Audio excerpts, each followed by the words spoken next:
السيد فحام فؤاد مدير مركز التكوين المهني والتمهين، الشهيد فصيح ملياني بوفاطيس، الواقع بحي بندراوة الأخضر بلدية بوفاطيس دائرة وتليلات ولاية وهران، ويبعد عنها بحوالي 20 كيلومتر. مساحة المركز تقدر ب10 هكتارات. يحتوي المركز على 7 ورشات مقسمة كالتالي: ورشة خياطة وورشة إعلام الآلي. كما تتوفر المؤسسة على 9 قاعات للتدريس ببطاقة استيعاب حوالي 300 مقعد بيداغوجي، إضافة إلى قاعة الأساتذة. بالنسبة لأنماط التكوين والتخصصات المبرمجة لدورة أكتوبر 2024 هي كالتالي: النمط الحضوري الأولي يحتوي على اختصاصين: الخياطة والمحاسبة. رانا فاتحين 60 منصب بيداغوجي ما بين النمطين.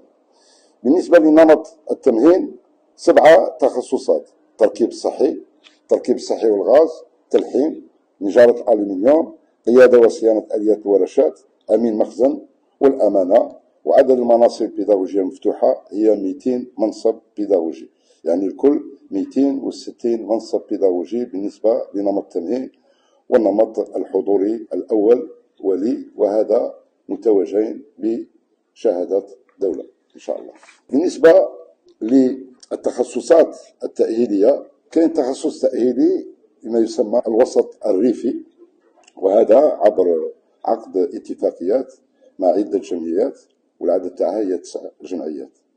بالنسبة للاختصاصات هي 9: صنع البيتزا، صناعة الحلويات الغربية، صناعة الحلويات التقليدية، إعداد أطباق تقليدية، تلقين الإعلام الآلي، قص وتجفيف الشعر، صبغ الشعر، إزالة الصبغة وتجعيد الشعر، خياطة وتجميع الملابس، إنجاز النماذج في صناعة الألبسة. مدة التكوين بالنسبة للتأهيلي تتراوح ما بين 3-4 إلى 6 أشهر. عدد المناصب البيداغوجية المفتوحة في هذا التخصص التأهيلي بالنسبة للوسط الريفي هي 340 مقعد بيداغوجي. بالنسبة للمستفيدين من منحة البطالة، يعني التكوين تاعهم يكون تأهيلي كذلك، يحتوي على 3 تخصصات: الأول عناية بالحدائق والمنتزهات، خياطة وتجميع الملابس، صبغ الشعر، إزالة الصبغة وتجعيد الشعر. والمناصب البيداغوجية المفتوحة هي توفر على 100 منصب بيداغوجي.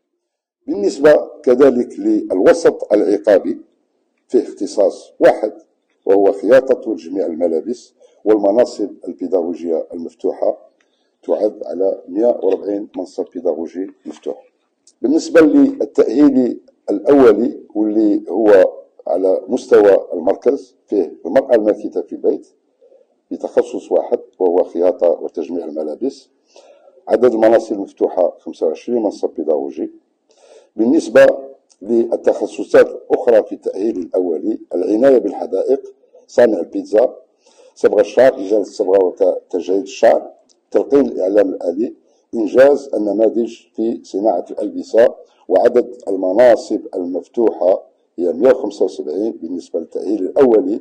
وبالنسبة للمرأة الماكثة في البيت 25 منصب بيداغوجي، والكل 200 منصب بيداغوجي مفتوح على مؤسسة ومركز تكوين مهني شهيد فصيح ملياني. إذا شفنا العدد الكلي للمناصب البيداغوجية المفتوحة بمركز تكوين مهني بوفاطيس وهو 2040 منصب بيداغوجي مفتوح.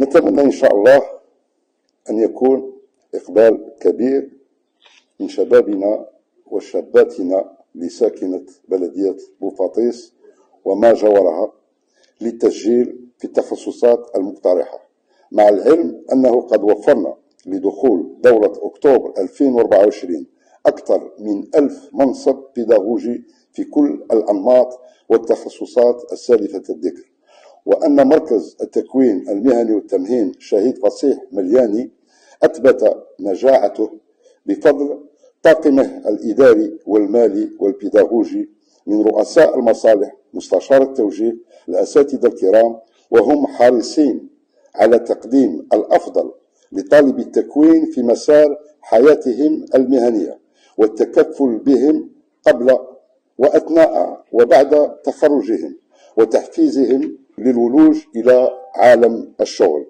فمرحبا بالجميع، وأبواب مركزنا مفتوحة ابتداء من 27 جويلية إلى 28 سبتمبر 2024، وبالتوفيق للجميع إن شاء الله. والسلام عليكم ورحمة الله تعالى وبركاته، وشكرا.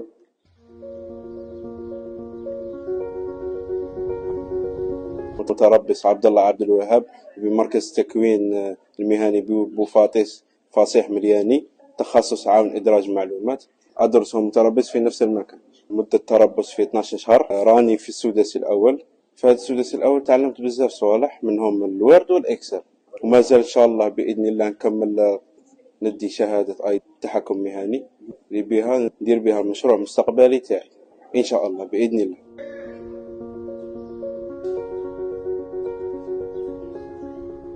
متربصة إبراهيم فاتحة بمركز تكوين مهني شهيد فصيح ملياني بوفاطس، المتحصلة على شهادة بكالوريا راسبة للأسف، ولكن توجهت إلى مركز تكوين مهني للتعرف على عدة تخصصات، من بينها كان التخصص اللي أنا اختاريته اللي هو تخصص عون إدراج معلومات.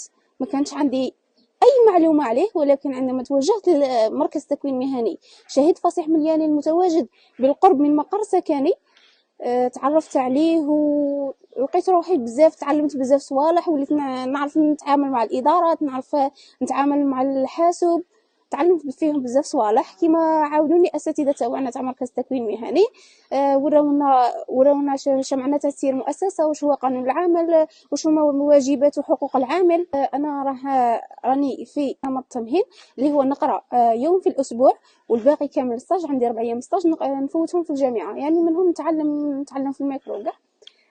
اما بالنسبه غادي نمد نصيحه للطلبه اللي راهم مقبلين على شهاده البكالوريا، نقولكم بلي ما تيأسوش، ماشي معناتها خساره البكالوريا، انا ندعي لكم كامل بالنجاح ان شاء الله، ولكن خساره البكالوريا ماشي معناتها نهايه العالم او ما شابه هذا. ولكن اللي يخسر البكالوريا انا ماذا بيا يروح للتكوين المهني باش يتعلم فيه، على خاطر التكوين المهني يضمن لكم بزاف مستقبل، يضمن لكم العمل. بالنسبه لي انا راني كعينه راسبه من البكالوريا وتوجهت للتكوين المهني، الحمد لله اللي لقيت فيه بزاف صوالح خلاوني نتعلم، خلاوني نافونسي في حياتي، خلاوني بالك نضمن مستقبلي منه وجاي. راني دايره بزاف بروجيات صراحه، النظره تاعي تبدلت بزاف بالنسبه للتكوين المهني. ما كنتش ضامنه روحي بلي غادي نوصل، ما كنتش ضامنه روحي بلي غادي ندير هذه الرؤيه المستقبليه. بالك انا هذه المده التكوين تاعي غادي راهي في عام 12 شهر، راني مفوته 6 شهور وباقي لي 6 شهور ان شاء الله وتكمل.